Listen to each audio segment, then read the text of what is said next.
How can someone go from being the champion of a division to end up unranked and unknown? This is why we need to have a look back at the sad fall of Luke Rockhold.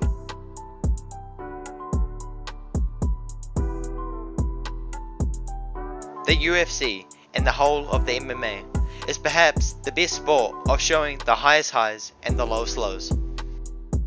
I can confidently say that Luke Rockhold had one of the steepest drop-offs in MMA history. He came into the UFC with so much hype, Strikeforce champion, ready to tear through the UFC middleweight division. After Rockhold gained the Strikeforce belt, he defended it 2 times. He then joined the Ultimate Fighting Championship. Rockhold's very first UFC appearance would happen on May 18th, 2013, on UFC Fox. His opponent would be no other than Vitor Belfort, who had just knocked out Michael Bisping. This fight was a big one, Luke Rockhold's first real test. Would he crumble under the pressure, or would he prove that he was a real threat in this UFC middleweight division? And sadly for Rockhold, that fight would never really get going, but shortly into the first round, he was hit with a spinning back kick. After his loss to the juiced up Vitor Belfort, Luke Rockhold went on a reign through the UFC middleweight division.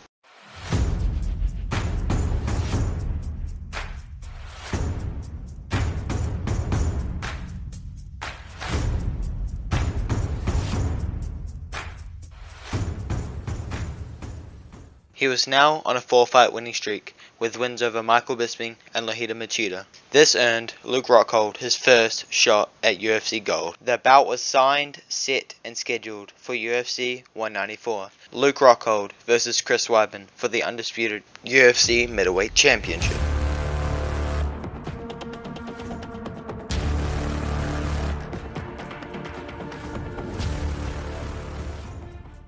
With a pretty comfortable one-sided fight, Luke Rockhold would get the finish and become the UFC middleweight champion. Now on a 5-fight winning streak, it seemed like the Luke Rockhold era was about to begin. Rockhold's first title defense would come at UFC 199, where Luke Rockhold would face former opponent Michael Bisping. This fight, Rockhold was different though. He wasn't the young, hungry lion. He was laid back, overconfident, and underprepared for the challenge that was Michael Bisping.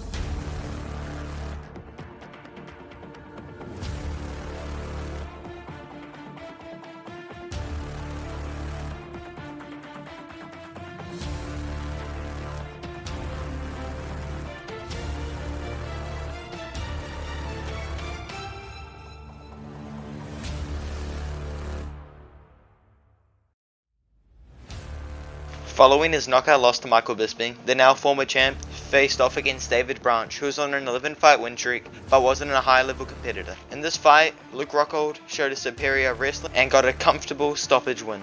Now after beating the number 9 ranked middleweight, it was time for Rockhold to test his luck back at the top of the division, where he fought Yoel Romero for the interim title.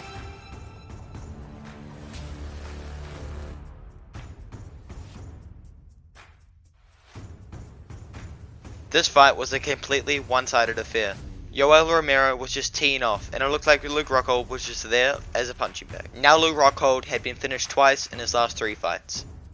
The following months after the Yoel Romero loss, Rockhold went silent. He was looking for a resurgence, so he decided to make his light heavyweight debut against Jan Blachowicz.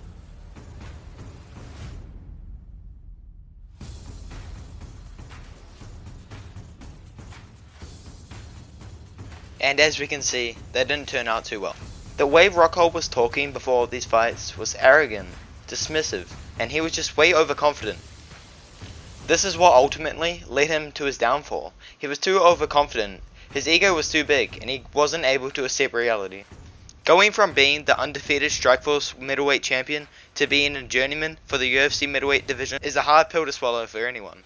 But Luke didn't swallow it. He was too arrogant, overconfident, and cocky.